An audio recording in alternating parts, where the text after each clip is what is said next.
I like it. I like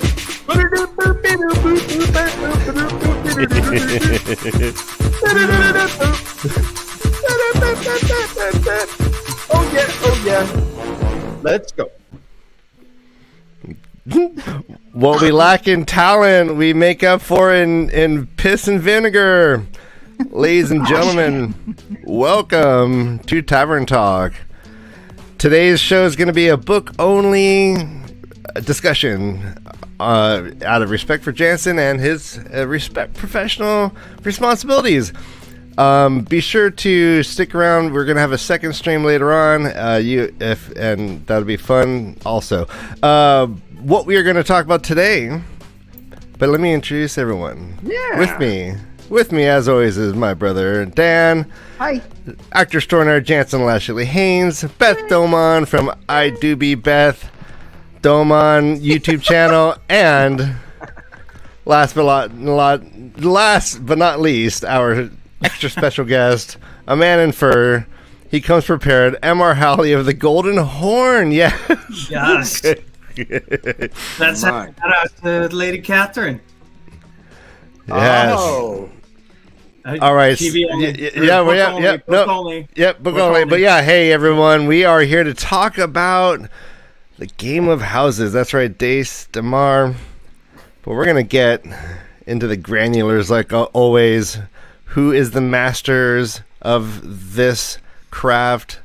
How far can we extend the definition to make this a great conversation? I imagine Jansen's going to be pulling out names I haven't thought of in over 20 years, so this is going to be great. Del Barnented. All right, but before we begin, humans on all the spectrum, please like and subscribe to this channel, as it is always helpful, and the algorithm will reward us. Oh my gosh, look at that. Matt Stagger, thank you. Your kindness is really only surpassed by your immense talent and beauty. And all right. Name day. Wait, does anybody have any whips? Does anybody have a whip? With a bow. Damn it, I can't say what I wanted to say. All right, because I think we could sing happy birthday, but we need someone to play the whip for the rhythm. So if we can get a whip, we'll get a song going. All right, yeah. So again, like and subscribe. Isn't that where we need Josh? Mm-hmm. I believe I have. Maybe a strong leather belt. How far do we take this? As far as Dovey wants us to take it. It's her birthday. Which would be pretty damn freaking far. I think Dovey's motto is all the way. Yes. In life, all the way. Yeah, it's inspiring. Mm-hmm. All right, well, Jansen, Beth, MR, I'm ready to learn from you guys. I did a little research on Dae'mar. It appears that for me, the definition is more expansive than I thought. It's said to be any attempt to get what you want, and through whatever means you have at your disposal, which I like that more expansive definition, and takes it away from royalty alone. There's a lot of subcultures. There's a lot of ways that this is playing out. So, who would like to start? Jansen, how about you? I would like to, but I'd also like to give the opportunity to Miss Beth. Oh, the queen of Way of the Leaf, because she came up with this idea. And although I have a lot to talk about, I wanted to, and I also know that I talk a lot, so I want to give her that opportunity. Thanks, Jansen, for putting me on the spot like that. I was thinking I was going to have a little bit of warm-up period. Okay, no, honestly, out of the gates. This just it came to me as a result of something we cannot discuss right now, that we just recently might have popped in our heads. Anyway, we know that in Kyrian, everybody in Kyrian plays the Game of Houses. If you think back to the Great Hunt, when Rand got back from the mirror world, from the portal, used the portal stone, and Celine was still with him, with Huron and Loyal, when they came across the village where the troops were and the innkeeper. Even the innkeeper at that little remote village was playing Dae'mar, and the soldiers were as well, especially the officer who ended up escorting him into Kyrian. So the entire nation of Kyrian is skilled. Yes. And because it is, the more you know, the more power you have in your circle. It's not just about powerful people taking advantage of subterfuge. It's the more you know, that means that you're going to get a leg up on your neighbor, on your family member, on your enemy, and that eventually you're going to know something that somebody of power is going to need, and you're going to be recompensed for it somehow, whether it's, public acknowledgement from a nobleman, or money, or prestige. We all know who the absolute master of the Game of Houses was, though, right? Well, I mean, that's debatable. Let's all on the count. Wait, on the count of wait. Let's on the count of 3 all say our name at the same time. Okay. Okay. All right. 1, 2. Wait. It's gonna be 1, 2, 3. Go. Okay. Okay. 1, 2, 3.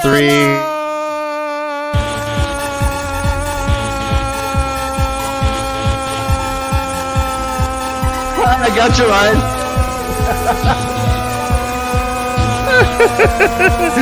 I did not expect that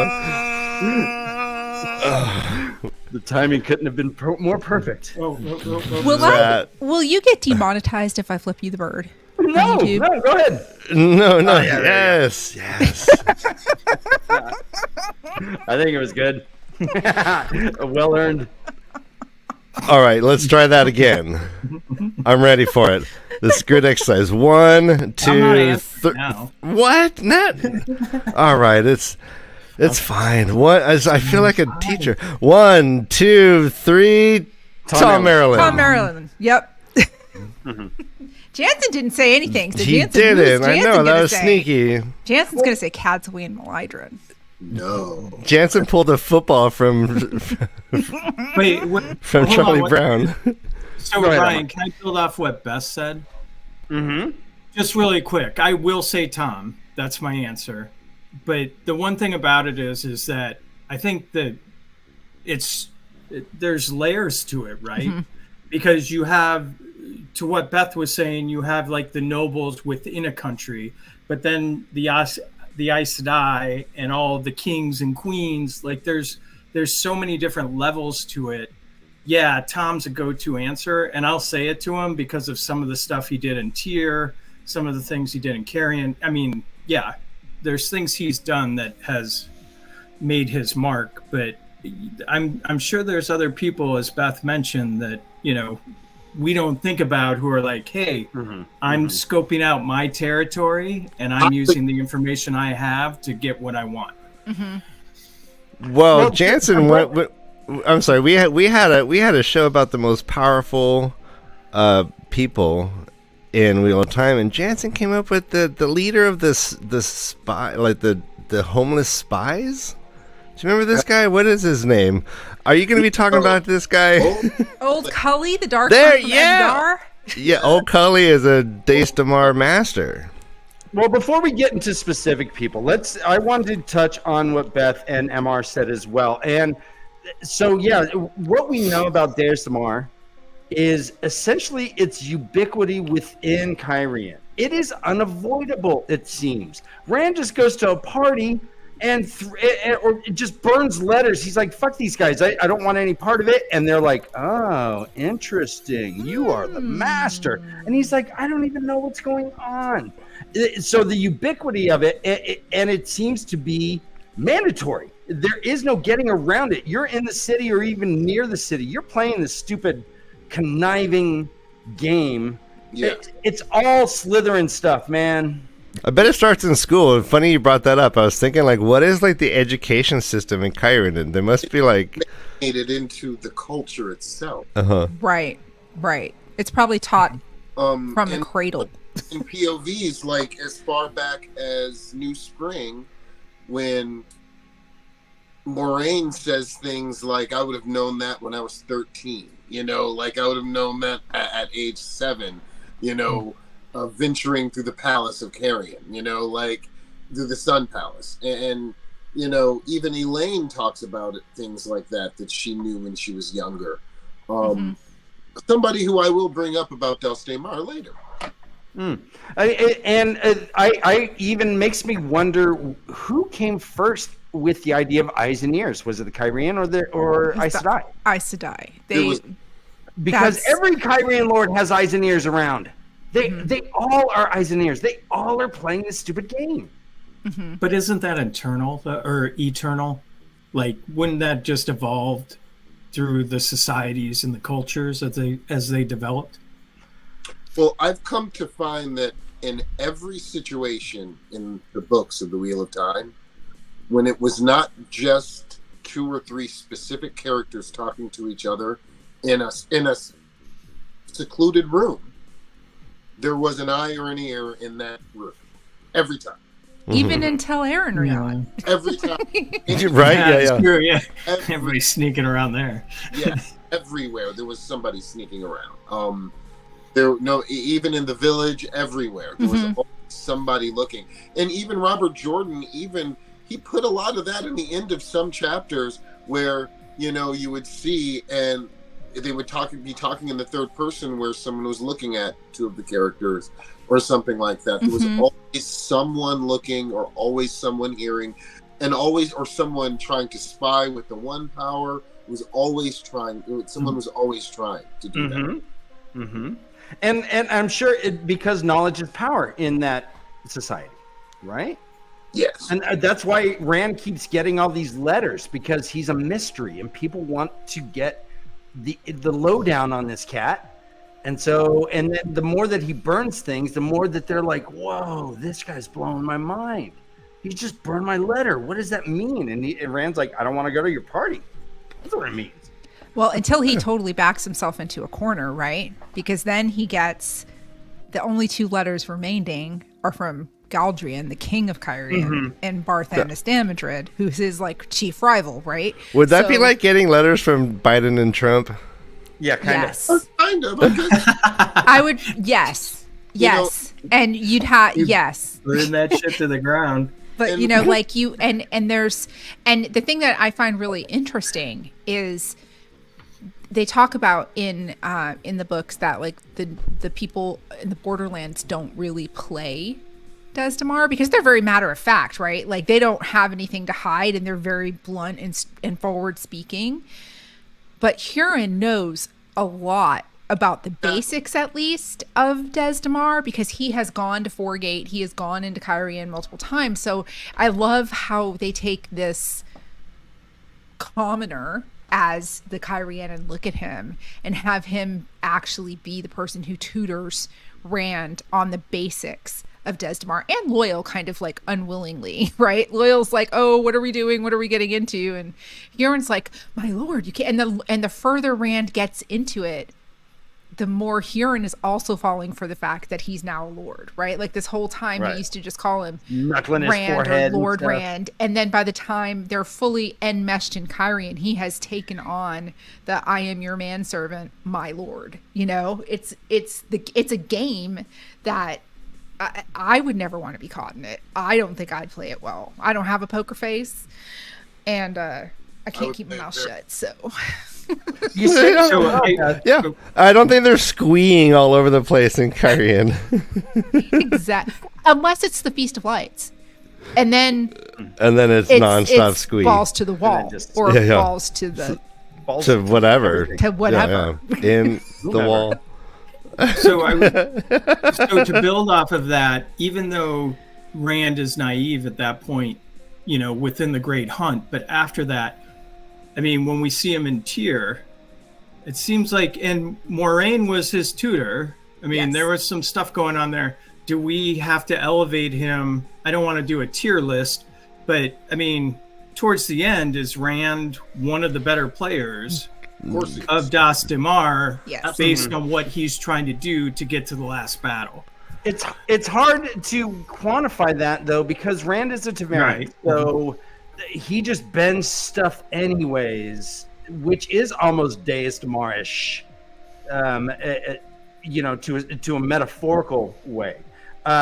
So he has an advantage in this that it's hard to quantify. But yes, I think that he plays everything perfectly up until the Shanshin at the end.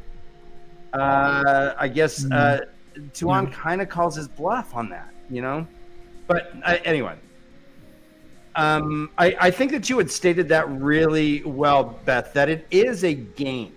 And so we're not, when we think about Tom Maryland is the gleeman that hangs out. He knows how to talk to people, right?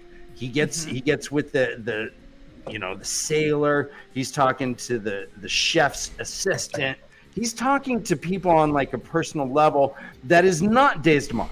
Dae'mar is an intentional, like overt conflagration of information, and it's different than just what they were doing before. Him and Julian was not Dae'mar. They were gathering amongst people because they have that sort of a charisma and that sort of vocal skill. But gosh, Dae'mar is a game that has its own rules. It seems. I think that you're hinting on something that I really wanted to talk about, Dan. I think you're right about Tom Maryland, and I would almost say that the reason why Tom Maryland is so good at the game of houses, or Dae'mar, is because of what you're saying. Tom Maryland not just as good at Dae'mar, he's good at understanding people and how people work. Right. Does that everywhere he goes. He understands not Dae'mar, but you even hear in the text and from his own point of view when he talks to people about what impact something's going to have on that person. He's like, this person's going to do that and they're not going to like it. Or Nynaeve had no reason to steal this guy's stuff, even though he is a smuggler. Things like that. He thinks about the heart of why people do things, why people want things, and how they work. So why he's so good at Dae'mar. And that's a good point. One other thing that I think that really makes Tom Maryland a cut above the rest is that he can talk to anybody, and he can move in all the circles, whether it be High Lord, foo shit, or down in the taverns. Like, he can create riots. He's a one-man, like, CIA, like, undermining, like, puppet and installing puppet governments. He's just a one-man wrecking crew, and I think it's his ability to just go everywhere. He got on well with any whale, did Tom Maryland. Quote from that. Right, and we see him as a gleeman in that fancy party at Barthanos' manor. Yes. And he knows all kinds of stuff, too, and he's more or less just talking shit. Yeah. He's like, these people. Watch out for her. She'll do you hard. Watch out for that one. I know her. We keep, and something that the book was very, very adamant about was people from Carrion were the best for the most part at Dae'mar. But a lot of other places other than the Borderlands used it too. Welcome, Anthony. Tyr was one of the places where it was used more than not. And they tried to in Ilion, and in Andor they were kind of not good at it, but they tried. Elaine knew her stuff, though. Family, who seemed to have some teachers like the before-mentioned Tom Maryland, and they, with his help, Morghese was very good at Dae'mar later on in her reign. MR, would you consider what Tom Maryland and Julian do in regards to when they're just out all night? They're like, yeah, we'll be back. And sometimes they come back with like bruises or bloody noses and stuff. They're mixing shit up. But this is all trying to get information. Would you consider this Dae'mar? In a way, because I mean, Julian is a detective in the truest sense of the word, and he goes out in the gutter and the filth, and through deduction, he's almost like a Batman kind of, through deduction and through reasoning, he deduces what he's looking for, and he's very, very good at it. I think that he is a special bird in the Wheel of Time, along with all the other thief catchers who follow the craft. They have their own, that would have been so lovely to hear more of a point of view of other thief catchers and what they, that would have been nice. That group. Yeah, we only do see one thief catcher, really, one sniffer, one. No, we see more than one thief catcher. Oh, do we? I believe 3 or 4 thief catchers. Yeah, Berylane brought hers with her from my. Yeah, she had her too with her, and they were done in by Massima's lackeys. What do you think, Mike? As far as Tom and Julian, do you attribute that to Daes Dae'mar? Is this just charisma and knowing how to talk to people? What is this? Are they playing the game? I guess when they go out every night. Well, again, I think it goes back to what Ryan said at the very beginning. It basically comes down to knowledge is power and how it's used on whatever level you want to use it on. And I think the one thing about Tom is that he will pick things from different levels and be able to puzzle it out to be able to create that bigger picture of information or what the facts are so that he can act on them. So yes, I would think that is Daes Dae'mar, in that he is using any type of reconnaissance that he's out at night, whatever, throwing the dice, he's, picking the harp, kissing the girl, the whole 9 yards. Whatever he's doing there, he's gathering that information so he can play the game. And again, Tom, I mean, I'm not going to say he's the LeBron James of, Daes Dae'mar, but that guy knows what he's doing and he can get it done. I mean, he showed it in Tyr. He shows it in several different aspects, especially with Rand at the beginning when he was protecting Rand. So, yes, I think he is. Sorry, that was a little long. Is it fair to, like, when we're talking about who's like the best at Daes Dae'mar, if you're a TAVERN, is that like that's like unfair to even put you in those categories, correct? Because like Rand. Like, if anybody else besides Rand grabbed those letters and burned them all systematically, I'm assuming would not have the same effect. But Rand does, and all of a sudden everyone's like, whoa! And you can't discern whether or not it's like TAVERN or if it's like something else. Yeah, but right place and right time for TAVERN, because you remember, it's something that would happen, just very highly improbable. So if a lord came at the right time in the right place at the right inn and burned the right one, then probably the same thing would happen. Yeah. I mean, I think it's pretty fair to say that Rand would have come into his own regardless of being TAVERN if he was put in those circumstances, because A, he's resourceful, B, he had Moiraine, Tom, Elaine, even Berylane, in a sense, in the Stone of Tyr, to kind of teach him. I think he would have come into his own regardless, just because of his own personality. But you want to talk about TAVERN not wanting to play the game, look at Perrin. Perrin refused to have anything to do with it. They still thought sometimes that he was playing it, but he never wanted to. Like when Sebin Balor came into his employ, Sebin would try to be very, well, sir, my lord, and just try to kind of like not be matter of fact and not be direct. And Perrin just had to tell him outright. He's like, look, I don't care what you did with your prior employers. I don't play that way. I just want you to say it to me straight out. Don't pussyfoot around. Just tell it to me like it is. State the facts, please, and let's move on. And Bauer says that, he's like one of the most intelligent people he's ever come across. And Perrin's like, not really. I'm just me, right? And I think Some of that might have been a Tyrion nature, but Perrin did not want to be a lord. Perrin did not want to have anything to do with any of that. And it was really Fael who kind of like bent him to that a little bit. Talk about someone else who's really good at the game of houses. That's Fael. Well, let me open that question up then. We know Kyrian is known for it, right? They're infamous. They all fucking scheme. But I would say that any land in which you have a tentative grasp of power, where you have high lords and ladies and known families that are powerful families, that Daes Dae'mar is something that occurs globally. It occurs probably even in the Aiel within leadership situations.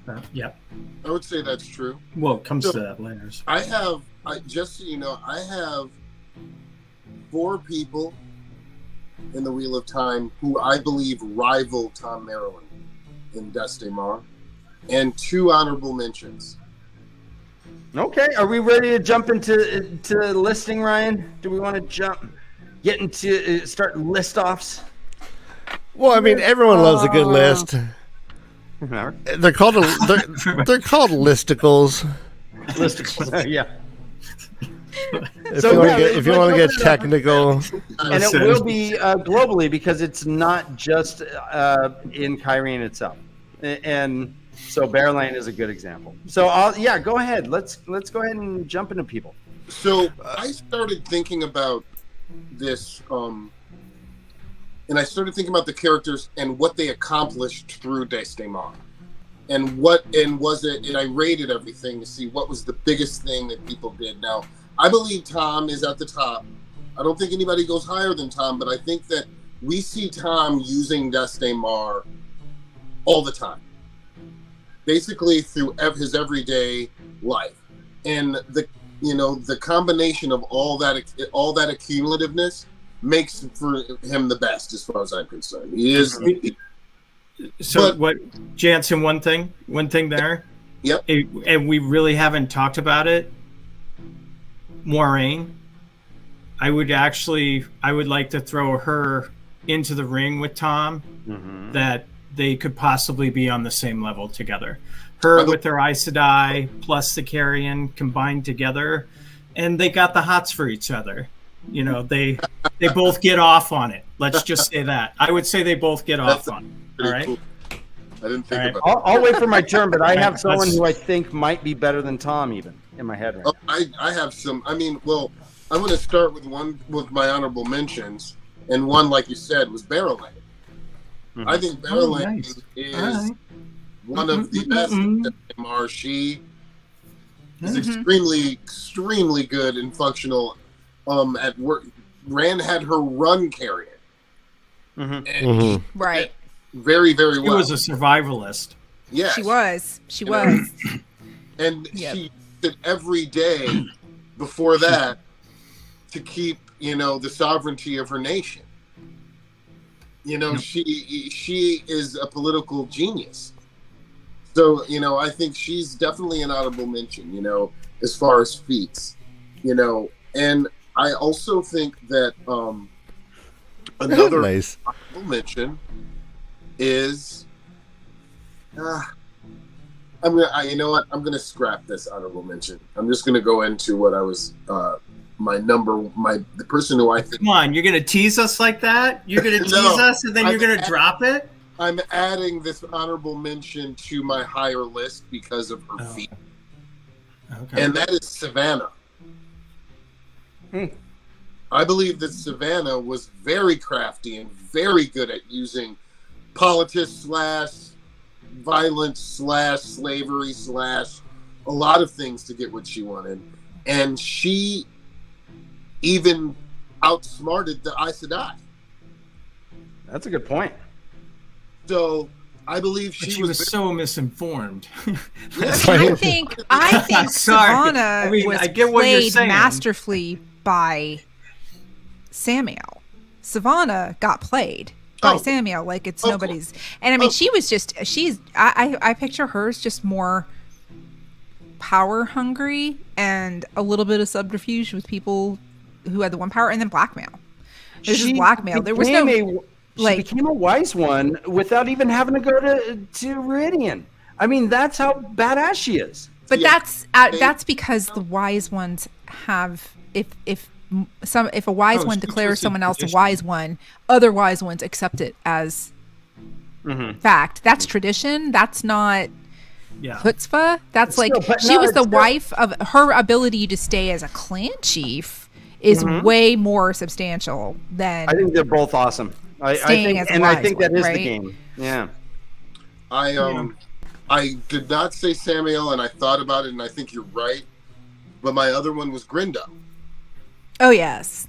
I think she's the most. Well, I think she's the second most maybe possibly the most highly underrated Dae'mar user in the entire book. She's so cunning. She's so cunning. She almost single-handedly won the last battle. I mean, you had Ituralda and all the Dragonsworn fighting nothing and everything for like half a year, right? While she was running like different countries and different states and different offices all over the world from Natron's Barrow. You know, she was extremely crafty. But which brings me to who I think is Tom's rival in Dae'mar. And I don't know why everyone always sleeps and slips over this person, but Siuan Sanche. If it wasn't for her, we wouldn't even had Egwene as the Amberlin. She used that. Yeah, that's true. That is true. Hire Aes Sedai into what she wanted to make it to, even with no power at all. Like, I believe that as far as like Dae'mar, when you add like that, she has to at least be Tom's rival. As far as impact. Yeah, I can see that. She's definitely in the top tier of folks who know how to play that. And for her to come from a position where she could get whatever she wanted just through dint of power, she had to then completely like morph herself into the post, channeling post Amberlin. So yeah, that's fascinating. Yeah. Good. What's that? I said that's my 2 cents as far as what people were using. I do. I could have sworn Old Coley would come out. That also we have to talk about Bilal. We have to talk about Bilal a little bit because he was the Netweaver. We didn't get to see a lot of him, but you have to believe that he was also, if he was known as the Netweaver, he had to be pretty good at Dae'mar and at all those things. You have to think about that. I thought about him for a long time, but he didn't get enough screen time in the books to, and all of his feats pretty much failed. So that's because Moiraine just murked him. Yeah. Let's see what Noman Garden, who is a member of our YouTube channel now, Ryan. Woohoo! At the green font. Siuan wasn't as skilled as she was ballsy. She created the faction against her with her poor secret keeping. Oh, okay. That's true. Fair counter argument. Yeah. Absolutely. And she even, her and Egwene both had her own POVs actually talk about her own failings. You're absolutely right. Janie saying Varen? That's all right. That's who was in my head. Yes. Go on. Dark One himself. Yeah, go on, MR. She sure did. Oh, I'm just mentioning. Janie said it in the chat. I'm trying to wrap my head around it. I mean, it makes all the sense in the world based on what she was doing and how she manipulated, but I would need a couple minutes to think about it. She manipulated Moiraine and Siuan. Okay. Yep. She in the Dragon Reborn, the very beginning, or the Great Hunt. She manipulated everybody in the Black Aja. She manipulated all the Dark. She and I would say that she had a hand in having Perrin become the Lord of the Two Rivers. Oh yeah, easily. Easily. Yeah. Yes. Remember, the one who actually gave them the flag. She was the first one to make the wolf banner. She made it herself. So yes, absolutely. She had Rand do the portal stones. She knew, and she had all of the She manipulated every tavern. She even manipulated Matt. She made Matt with the letter. She's like, letter. And then she even, if you remember, with the Aiel camps after the Aes Sedai had tried to kidnap Moran, Dumai's Wells happened, and then they all swore fealty to him, and then they were all given to the Wise Ones as apprentices, and Varen had leave to come and go, and she was using her little trick on them to question them. She's one of the only ones I think that ever manipulated Cerealia, actually, even. Kind of. Manipulated Cerealia. Yeah, but Brother Dan, you're muted. Thank you. She's Varen. I think it's safe to say that the Aes Sedai, who were not looking out for themselves, because like if you think about in Saladar, we saw the pecking of back and forth between Lelaine and Ramonda, and they couldn't get out of their own way, right? For their own power struggles. When you put the people, when the Aes Sedai didn't care about their own personal power anymore, that's when they were the most masterful. Like when Cadsuane, she wanted to see Rand laugh again, right? She used all her ability and all her power to do that, but she wasn't in it for herself, right? Like, and at the very end in the prologue of Memory of Light, when the Aes Sedai start coming toward her, and she's like, I don't want to be the Amyrlin. Like, she had been nominated multiple times and had always walked away from it because she wanted to be her own person. She didn't want to have that, I think, wasn't it stated that she became the Amyrlin in the Fourth Age? Wasn't she the first Amyrlin after Egwene? That was yes. So, I just feel like Cadsuane, Varen, those ones that were several hundred years old who didn't necessarily need to be in the spotlight, that weren't power hungry like Lelaine, Ramonda, Elida, they were the ones who were most masterful with it as far as the Aes Sedai go. Because all Aes Sedai can do it at some way, shape, or form. But the ones who didn't care about power and glory were the ones who were the best at it. Yeah, I agree. I would even go to say that the way that the Aes Sedai dance around the first oath, that they can't lie, is a linguistic game of houses to a certain degree. It could be the foundation of it. Yeah. I mean, the Blue Aja in itself are the best at it. They're the ones who are the best at it.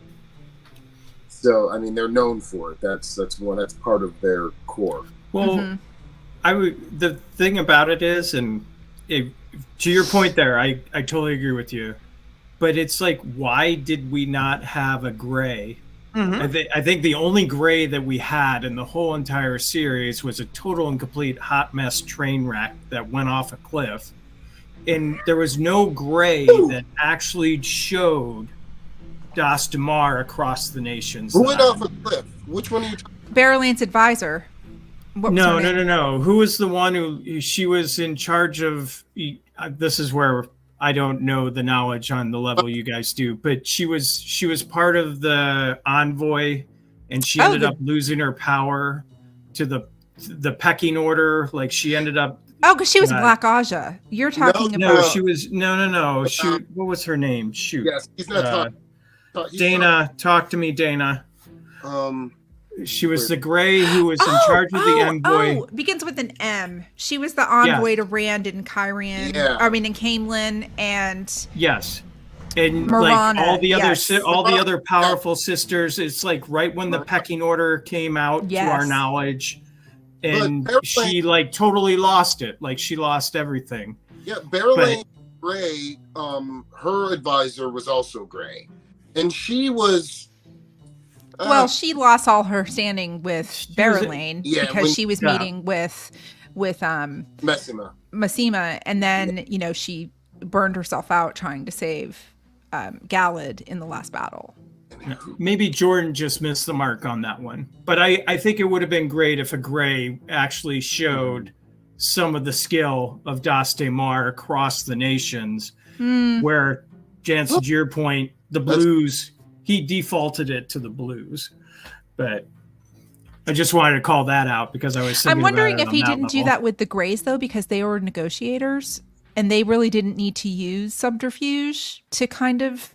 Their whole thing was like contract But it's law politics, almost, right? and treaties. Yeah, I disagree, Beth. But Dae'mar's is politics at its core, right? Mhm. Information, leveraging, making people do what you want to do. Yeah, but That's if you're why I drawing was thinking the treaties Greys up, would you be kind of got to perfect be at it. fair, right? Like you're, and if the Aes Sedai are truly impartial when it comes to, well, the Grey Aja, that's what they claim to be. But the Grey Aja claim to be that. Yeah. Like the whites are so logical. Like they don't. It's if the Greys are truly impartial and they're interested. But if the Amarillion sits there and tells, a Grey to go to Saldea and say, this is what you have to negotiate, or this is what the tower wants, they're going to sit there and manipulate the discussions in order to get what the tower wants. So that's where I think the Greys would have more power within that game than any of the other Ajas.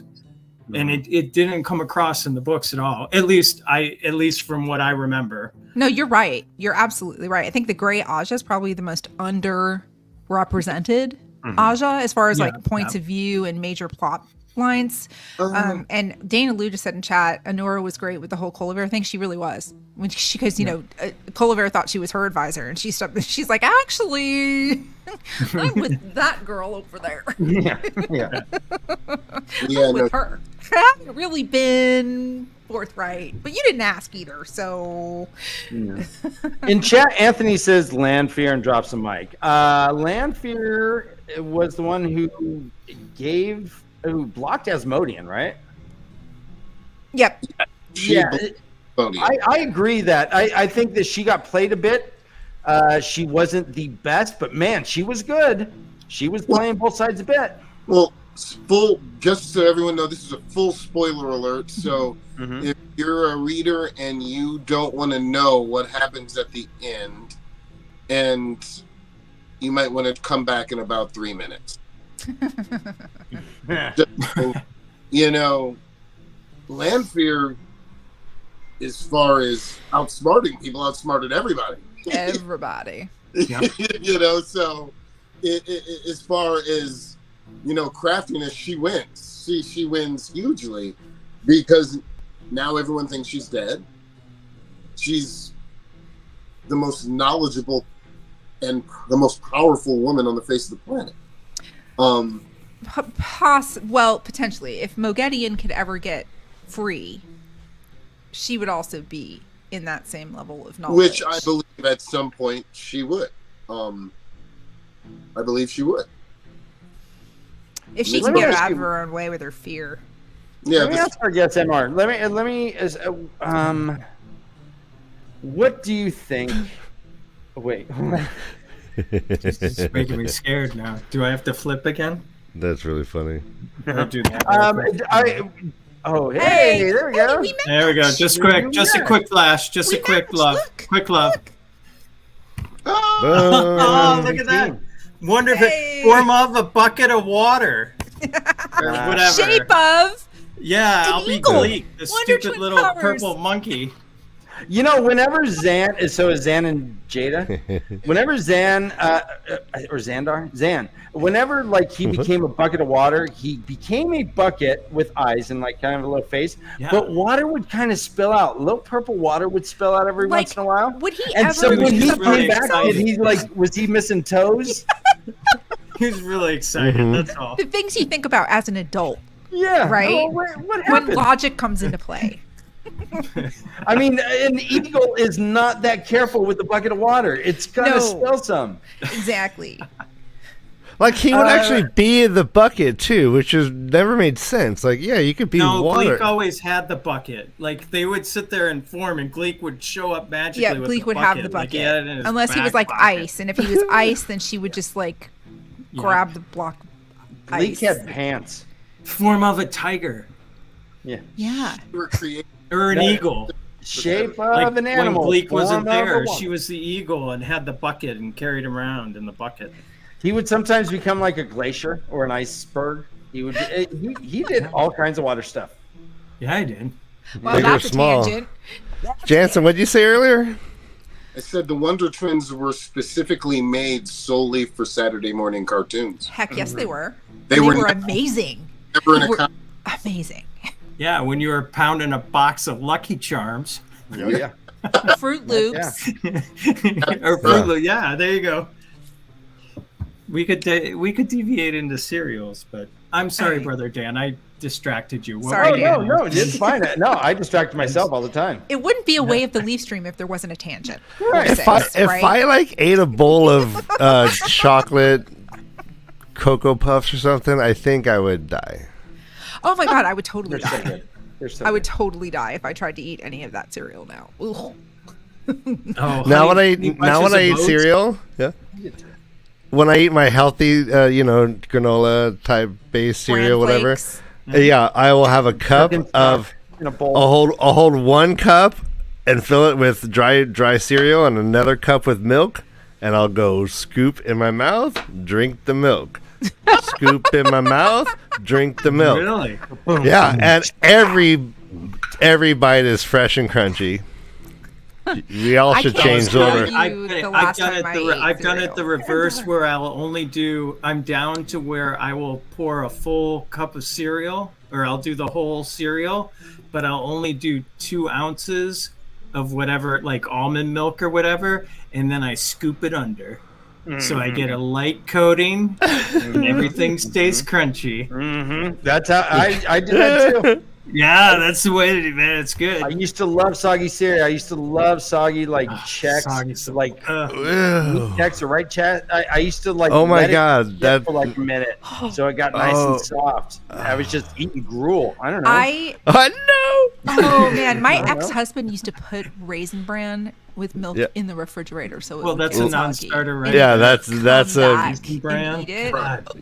yeah. God No you wonder he's divorced the that ex. guy. Yeah, Jesus. Yeah, there's well, we won't talk Jeez, about that. Raisin Bran? But oh my god, no! I mean, I can't eat. I don't drink milk anymore. So and I'm not a big even fan of plant-based milk. So All right. Well, apparently Anthony only had malto meal as a child. now, Sorry, you know what's Anthony. delicious is some grits, Did you some guys grits, Kellogg's some for her? oatmeal. Yes, grits. Give me grits. Malto meal. Seriously.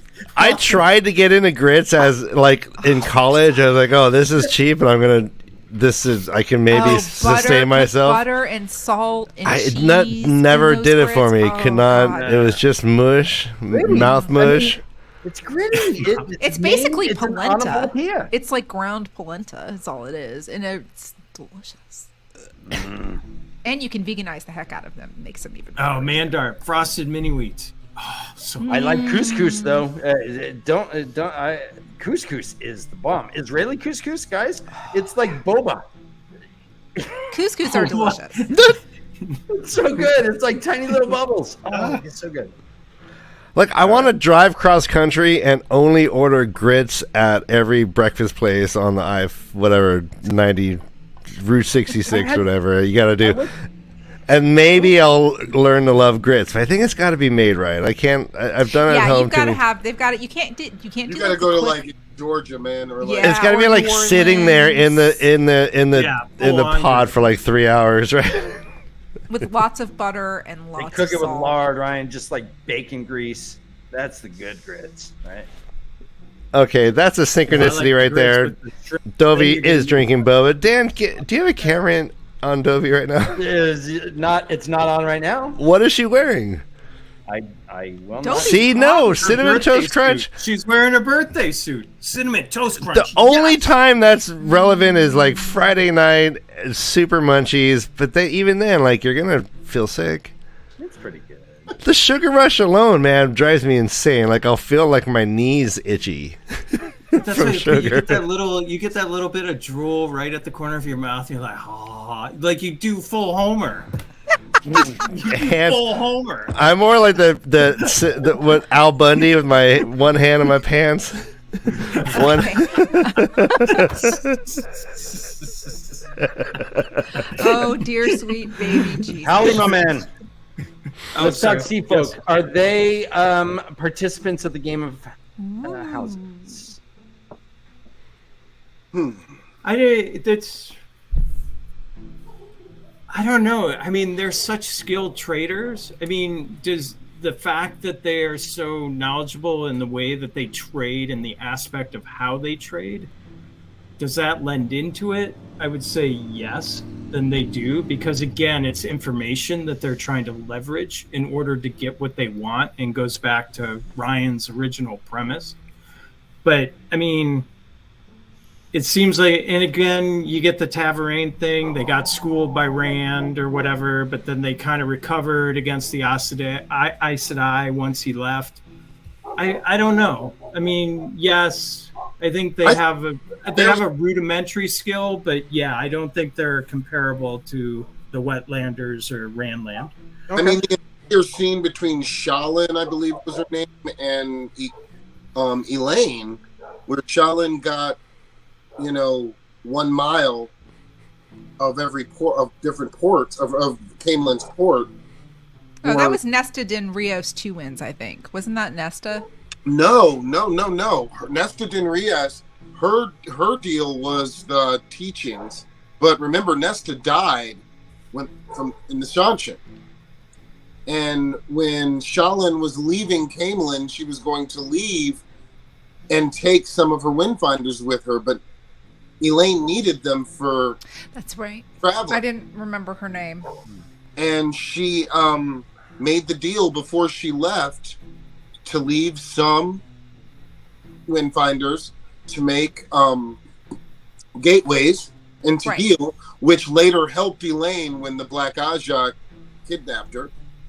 And so I believe that she did have some political prowess, and it was she got what she wanted, she got what she needed, and she did it to Elaine, who was also very good at Dae'mar. So I think the sea folk do have a little bit of that in them, definitely. Okay. But again, yes, I wouldn't disagree with you there. But but was that the end goal? Right, is to cut out the taxes and to make sure that they had a foothold in the cities, so they didn't have to no longer trade upstream. Like I don't. For me, it's like I guess within the power struggle, how far up are they going? Are they just putting that foothold there, and they're like, fine, we've circumvented the taxes and the upstream type of stuff, versus we want to continue to build our power within those areas? No, I think that them getting the land, I don't think that had everything. I think that had something to do with taxes, but I think it had to do with the Jindo prophecy. I think that the Jindo prophecy was just like the Aiel prophecy was told, like it inadvertently told them that they had to get back with the rest of the world. And I think that the Aiel and the Sea Folk mirrored each other throughout the entire books, and I think that the Jindo prophecy was part of that, to get them to be part of the world again, just like the Aiel were prophesied to leave the Threefold Land and be back with part of the world again. So I think that them getting those were part of the Jindo prophecy. At least that's the take I took it, and I know that everybody doesn't have that take, but that's what No. That's you gave me something to think about, so I appreciate that. Thank you. That makes sense. It totally makes sense. So I'm cool with that. I'll drink. Beth, am I wrong to think that the Shanshan are the opposite of Dae'mar? The way I see it, they walk into a place and say, "Hey, swear the oaths, obey, await, serve. Cool, bye." And everyone's like, yes, because they are an autocratic kind of what's the word I'm looking for? Totalitarian society, I guess you could say, where they when you remember when Rand ported himself to Ebudar with the key to Choden Call, and he was going to balefire the entire city, and he was walking around and he realized how orderly everything was. And even Matt, when Matt returned to Ebudar after Tylan's demise, he was astounded that the Rahad wasn't dirty anymore, that it, that there and think when he went to the inn before, he snuck up on Tuon to rescue Tuon, and he was talking to the innkeepers. The Shanshan came in and instilled order, but they do it because if you break the law, there's order very or harsh else, consequences, right? So that leaves very little room for manipulation, right? I'm sure that there's power struggles within, but they also have a very regimented ranking caste system in their society, right? Yes. Where we really don't see in other in what the Westlands. It's a very caste driven society. Well, You're born into your role, or you're demoted into that role, and you can't really. I guess really the only race that is even similar to that would be the Sharans. So, but there are people who were like what were they called, the Secret Service of the Shanshan, the listeners. So you had people who were listeners who were also slaves who'd been beholden to the royal family for over 300 years because their ancestor they used to be nobility, and their ancestor committed a grievous sin against the emperor or empress, and they were demoted, and their whole family is slaves forever after that. It's like slaves have power in Shanshan. Seekers, thank you. Slaves have power in Shanshan, but they're still slaves, right? So it's I think their iron grip that they have on their society lacks necessary use of Dae'mar, if that makes sense. Well, I think it exists in the royalty, like in the That's royal what I was family. gonna say. Yeah. Yeah, I think the blood. underneath. I agree with you, Beth. Underneath, but I Right. think within the royal family, they're still duking it out. Oh yeah, they're gonna sending have like to- symbolic assassinations. Going, yes. Very quick, I'm just gonna say I'm gonna step away now, if you guys don't mind. I got to get up and move my knee. Yeah. Got it. Yeah. I've been sitting for over an hour, and the knee is like. Oh yeah, So- for sure. Go do you. If we're on and you want to jump back in, jump back in. Otherwise, we love you and thank you for joining us. I love you guys. Bye. Bye. Best. Bye, Beth. Have a good one. Thank you. Now we got a dude fest. And then there was four. Oh boy, did you guys watch football today? Fucking lions. I did. I did actually. Fucking lions. All right. You want to talk about Detroit? Detroit does not play Dae'mar, nor do they get Play to defense, play Dae'mar. defense tomorrow. Right, good one. Thank you. Oh man. What else do we want to touch on with this, guys? Well, there's other people that I was thinking about that also use Dae'mar. It's hard to say, sometimes who's the best, because all of the Aes Sedai use it to some extent or another. Everyone who lives in Caring uses it to some extent or another. So when you broaden out, you really start to see the people from other countries, other nationalities who are really, really good at it, they tend to shine out, like the people from Tyr, like Swan. But there are a couple things about Dae'mar I wanted to talk about. Now, I'm glad you asked that earlier, because I think Rand made a huge mistake when he sent all of the High Lords from Tyr that wanted to plot against him to Carrion, because he basically made them better at what they were doing. Mhm. Right. Yeah. It's like this viper pit. yeah, it's like going to prison and coming out a better criminal. Well, that was Yep. partly Tom too, though, right? Yeah. It Tom was. definitely had his fingerprints all over everything that happened in Tyr. Yeah, he did for to some stuff, but there were a couple of storylines in Tyr that were, like the parent storyline and the Matt storyline that were a little bit different, but everything that had to do with the High Lords, yes. And what's interesting about that aspect of it is it wasn't just the High Lords Tom was using. He was using all of the maids and all of the workers of the stone very, very well. There's one instance where he talks to the person who they call them the holder of the keys, the holder or the Shabayan and the Shabote or whatever of whatever, who watches where he used and he gave her a flower and right Ran before away. the High Lords fighting and things and he wanted them to draw to think of the High Lords badly and to think that Rand was the one that saved them. And that being said, I think that all of those people that I just mentioned are also very, very good at Dae'mar. All of the holders of the keys, the women and the men who run the house or the palaces, or what was the one in Carrion, the Sun Palace, the holder of the keys, I believe her name, Corgada or something. Corgada, that was her name.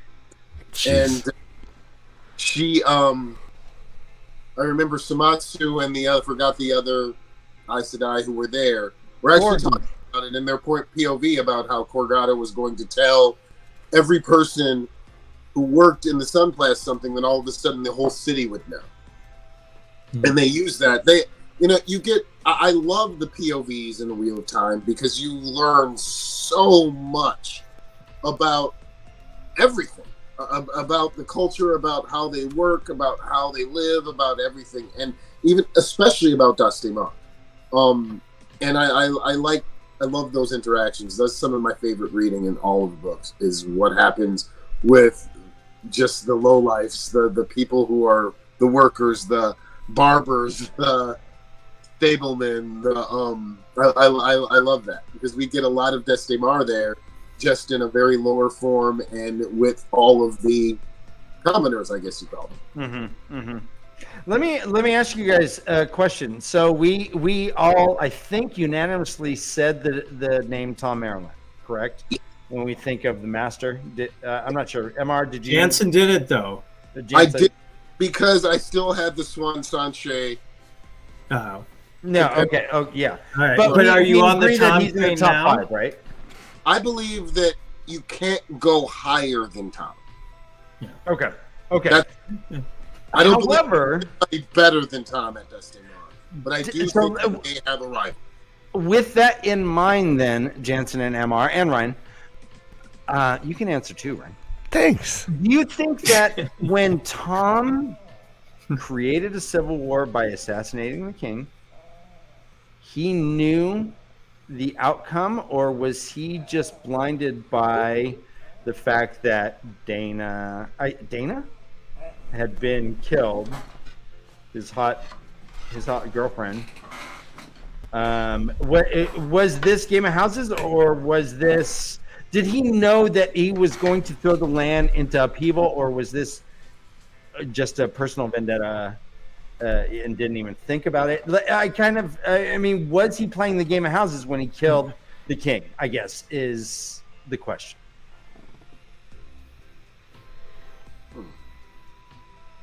A good question. To me, he was reactionary. He was not being thoughtful. He was being, I need to kill you because you were responsible for this poor girl's death. And consequences be damned, which generally is not the Game of Houses.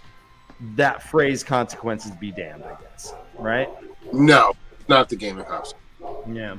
That's So, not it. I don't know. So I understandably, I mean, we don't fault the guy for going ballistic, but to a certain degree, this was out of character for him. To a certain degree, I mean, what? But did his actions really affect anything there? I mean, they were already in turmoil, weren't they? Well, it To a threw it certain into. degree. So this is the Civil War was what had Rand sending grain from Kyrian to Tyr, right? Yes. It Right. did end up being fortuitous for him, and it kind of. So I don't know. I don't know. It helped pull. I don't know. Was it? Well, I guess what I'm getting at is Tom's thinking along the lines like, hey, if I take this dude out, does it really affect anything as far as what is going to happen? Because of based on what Rand is doing and how things are progressing, if this piece of the puzzle is out, does it really matter? That's I don't know if that's justification for it, but that's where my thought process went when you were asking the question. Like, yes, it's like, hey, I can take this dude out because, he took out my girl. But, does it really matter? Like, are there any consequences that are going to come back and hurt me or hurt Rand if I do this? And maybe he didn't really see any, and that's why he acted on it. You know what I mean? Like, he kind of did the pro and con list. And and to your point, then I guess throwing a match onto a wooden house is to a certain degree playing the game of houses. He just did so violently, and that's that. I mean, but I guess whenever you're dealing with politics situation, that there's an abrupt change of power or a maneuvering. Chaos is a ladder, Dan. Chaos is a ladder. Oh yeah. See. All right. Good point. Why do we say Daes Dae'mar and not just the game of houses? Why are there certain old tongue phrases, but for the most part, no one knows any old tongue? Well, one other thing we have not talked about is the motivation of Daes Dae'mar. Okay, yeah. And I think that it's very, very different for a lot of different people and races and countries and everything. And I mean, we can start with like the biggest one, which I can think, why did the Forsaken use Daes Dae'mar? Why did they use proxies? The biggest thing I can think of is because they were all in some instances vulnerable. And I'm not saying that they weren't extremely powerful and extremely dangerous, but what's the term that I've heard people use? They were glass cannons. You get hit with an arrow, you're dead, even though you can destroy half a continent. It's like, they were very vulnerable out in public, out and everywhere. They couldn't see everywhere, be everywhere, and they were it's like, and Robert Jordan uses this term a lot. Thieves hold on to their purse strings the tightest. So it's like the people who are going to be the most protective of having bodyguards and having security and making sure. Gideon was huge about this. So was Grindel. They used proxies because they were glass cannons. I guess they could easily get killed by an arrow, or or a slingshot, or a crossbow. So they stayed hidden. They any of them could have walked down the street, destroying everybody. Powerful as hell, but they stayed hidden. So that's why they used one of the reasons why they used Daes Dae'mar. And on the flip side, why did commoners and Carrion use it? They used it just to get by. They used it so they could have 2 loaves of bread the next day instead of 1. So it was the motivation for Daes Dae'mar is so different in whoever was using it. Tom used Jansen, you don't see Kyrian as being like a trickle-down effect, that the game of houses started at the top and infected Kyrian much the way that Shadow Logoth got infected? I do, but I think that, there's even text about this, even what you're talking about. They even say in the books that the commoners use their own version of it.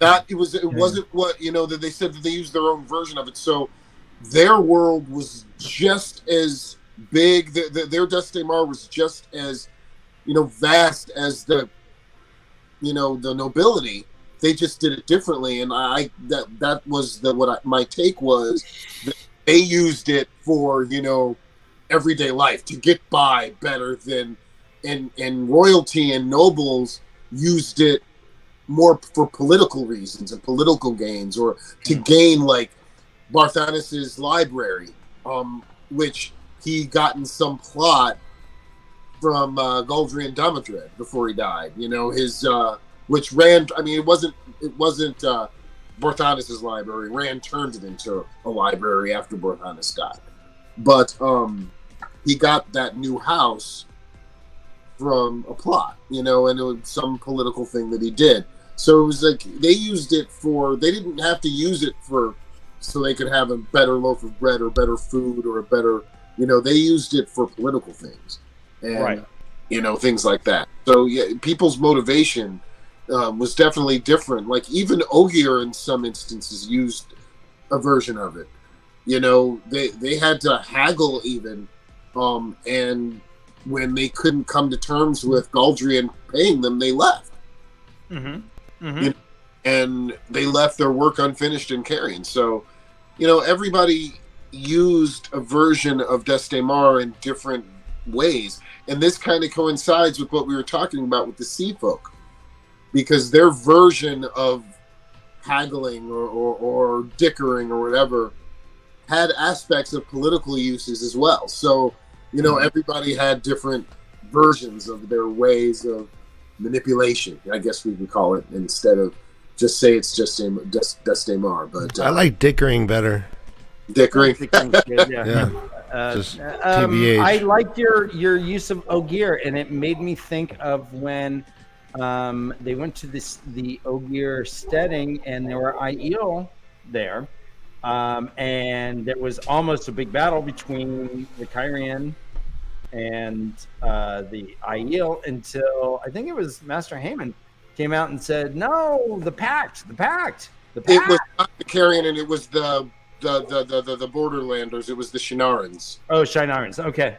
And they're like, yeah, the pact. No, the pact. And so that, to a certain degree, is Dae'mar. Well, I mean, I guess it's also good management of your place. But, I mean, to a certain degree, it's knowing that shit's going to go down if Aiel and Shinarans see each other. I like that answer, actually. Not all wonder long. I do too. Yeah.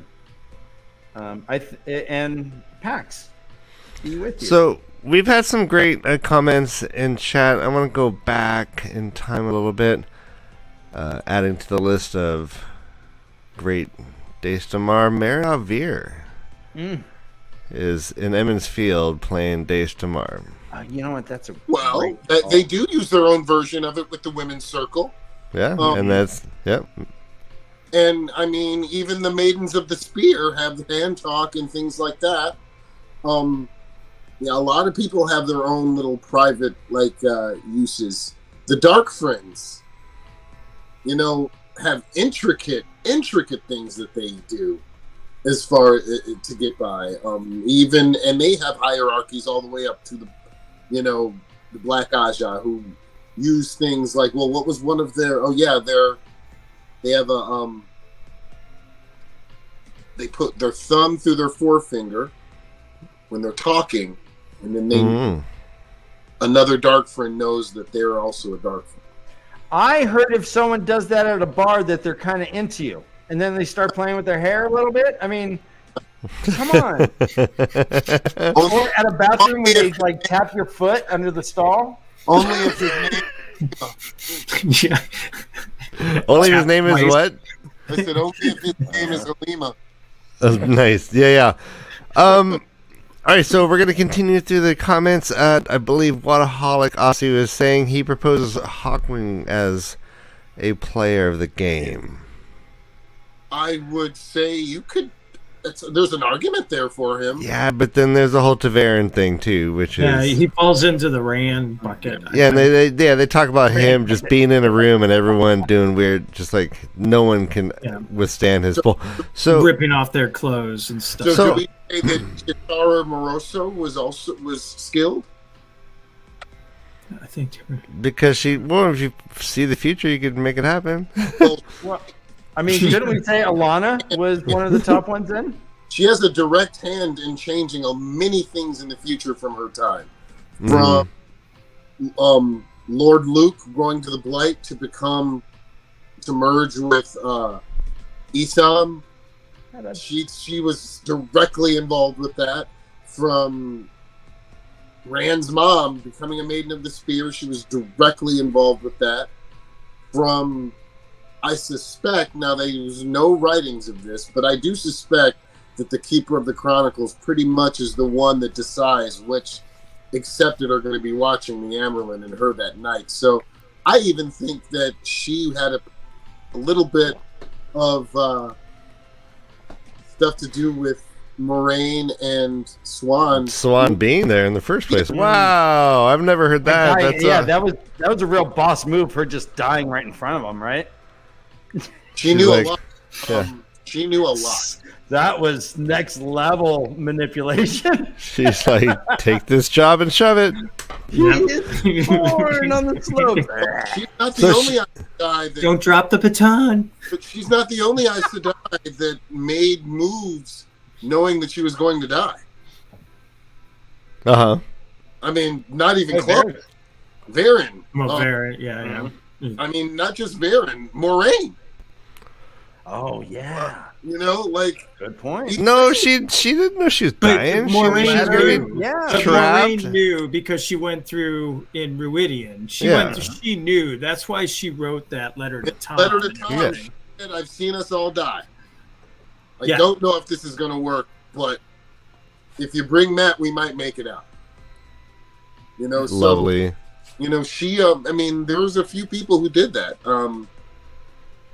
And by the way, Tom is not very good at the game of houses when he just keeps pulling out his letter and just going, Well,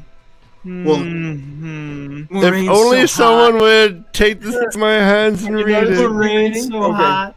You see let's not think the one Aes Sedai who knew more about he died, Ishmael. God, I wonder how filthy that letter was. All sticky and gross. Shit. Because it used to smell like It's just like so nasty. It's like, come on, Tom. Jeez. Tom, you're eating buffalo wings. Yeah. Don't look at your letter right now. So all right, Jansen. Wait, Jansen had a point he was making. I think I want to step on that though. Yeah, is my bad. Shadar Haran better at Game of Houses than any of the Forsaken? Than the Golem? No, Haran just works on straight fear. Yeah, he's a one-trick pony. Is based on fear. Yeah. Well, then you have to go straight to the Dark One, right? Yeah. You'd have to go straight to the Dark One because he's the one who's leading them. Yeah. But he has all the information, it seems. He doles it out as he seems appropriate. He is manipulating and dictating and directing the actions of some of these people. I would say it's more than just fear. Sure, there's fear in that there's the uncertainty of like, what is this big, handsome Myrddraal who is talking shit to me? No one ever does that. But besides that, I don't know. He doles out information and manipulates through knowledge, right? Yeah. I guess, yeah. Boom. Yeah, it does. Boom. It does. Okay, I have a question. It's been brewing in my noggin. So this comment that here with Rand and his Tavern nature, kind of influencing things around him. I wonder. Remind me when Rand and Tuon were negotiating freeing the Damane. Was she sitting in her throne? No. She was not. Garden right after she had slept with Matt. and they were in the rose bushes. Remember? No, not the rose bushes. The peach. Just sitting in the bushes. Okay. Yeah, So, she was okay. sitting on pillows because Matt railed her. All right, so so that's fascinating. So we could put Tuon on the list of the great players because she was one of the very few to be able to withstand his TAVERN pull. Like he really wanted to win that argument. He wanted that concession, and she did it and gave it to him. Well, I was wondering if she was sitting on the throne and maybe that had helped her somehow withstand it, but she withstood his TAVERN pull at Falma. mm-hmm. They negotiated at the Terrasan Palace. Right. But when Rand came in, there was no way that they. I don't think we ever actually saw the Crystal Throne itself. No, we did not. Okay. We didn't, the only time we saw Shanchin is when Rand and Avienda stepped through the portal, I believe. Right? No, well, Egaden and Doman do have a POV of being on the block there. No, but that was in Cantorin. Yeah, I'm not sure. Yeah, that was in Cantorin. I'm not sure. Yeah, I don't think. But we did not see the throne at all. And so it's all speculation whether the throne itself is a ter'angreal that compels people to see awe and obedience, or whether it's her force of will. And she did what the sea folk could not do. When Rand was negotiating with them, the sea folk goes, well, of course you're the Coromor. Oh, damn. I didn't want to say that. Oh, what'd you do? Well, she could have been Taverrain herself. I mean, descendant of Hawken. Oh, shit. Ryan, I think that's a poll.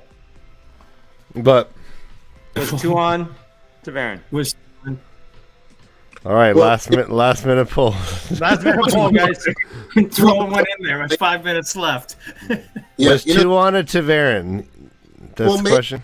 also related to Ishara. Tuon? Yes, Ishara was related to Hawkwing. Oh, I thought you said the Sharon. No, Ishara. And Ishara was also the same skin color as Tuon. Related. Brother Dan, we're not even just real quick. You told me to go make a poll. I'm in the background of the studio, YouTube studio. We already got an ad suitability strike against this. What happened? What happened already? I'm playing. I know. All right, requesting review. All right, polls coming up. Is Tuon? I blame our chat. I think they're filthy when we're not watching, Ryan. Yeah. We have I don't know if we even have a mod. chat. Do we have a mod? It could have been my fault. Yeah, let's blame MR. I'm here like once every couple months, so you can blame me. I'm fine with it.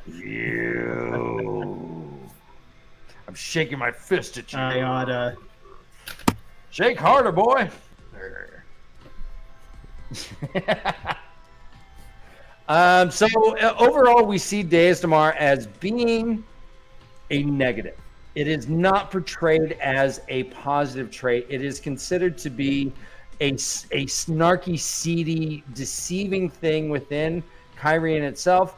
And it suggests that everyone is backstabbing, conniving, And it's mistrustful. and it's circled around Avarice. Yes. Yes, circled around Avarice. I like that. So, what is there any positive to playing the game of houses? MR. Yeah. Well, of course. I don't think it's a.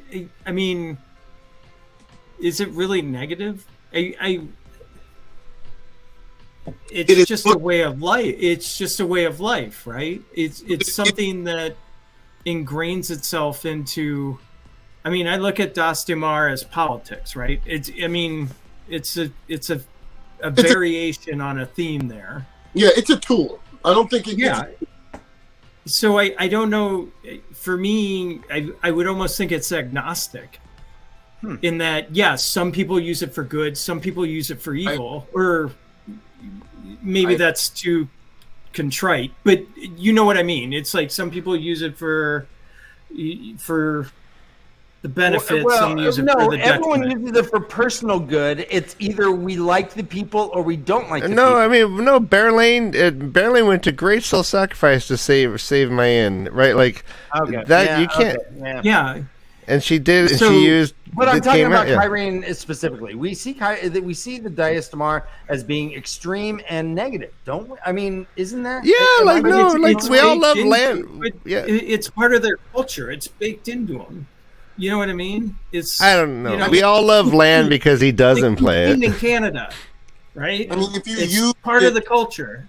yeah, if you used it to get a plot of land and make an orphanage on it, then it's a good thing. So it's a tool to be used. You're right.